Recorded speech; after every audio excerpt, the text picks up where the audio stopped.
শুভ সরস্বতী পুজো guys. সকাল সকাল উঠে বাবুকে হলুদ মাখিয়ে দিয়েছি। সরস্বতী পুজো একটুখানি হলুদ মাখতে হয়, সর্ষের তেল দিয়ে হলুদ মাখিয়ে দিয়েছি। দেখতেই পাচ্ছ, এই দেখো না, কান্না দেখো না, মিছিমিছি কান্না দেখছো। এবার আমি একটু মাখবো হলুদ। আজকের দিনে হলুদ মাখা খুবই শুভ আর খুবই ভালো, শরীরের পক্ষে স্বাস্থ্যের পক্ষে খুবই ভালো।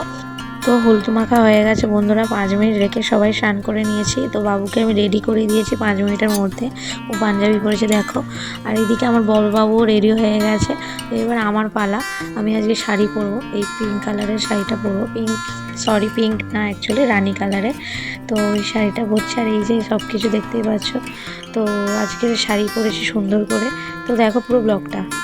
আমরা বেরিয়ে পড়েছি সরস্বতী পূজা উপলক্ষে ঘুরি ঘুরি করতে বরকে নিয়ে। চলো আমার বর কোথায় নিয়ে যায় তোমাদেরকে দেখাই। তবে এটা হাই করে দাও।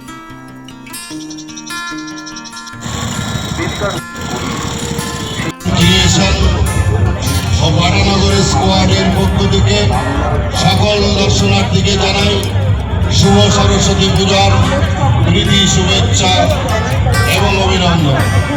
যে সমস্ত দর্শনার্থী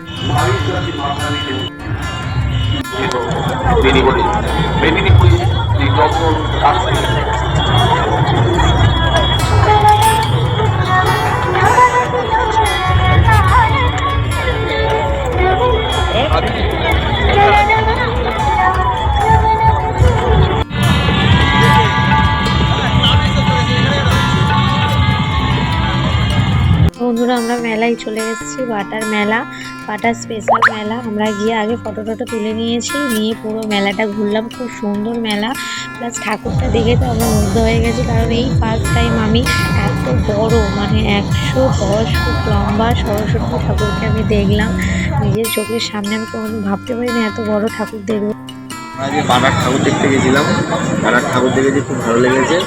বাটার ঠাকুরের ওখানে প্রচণ্ড ভিড়, পা রাখার জায়গা পাইনি, মেলায় ঘুরতেও পারিনি, খুব খিদে পেয়েছে। মানে 15 সিটের সমস্যা।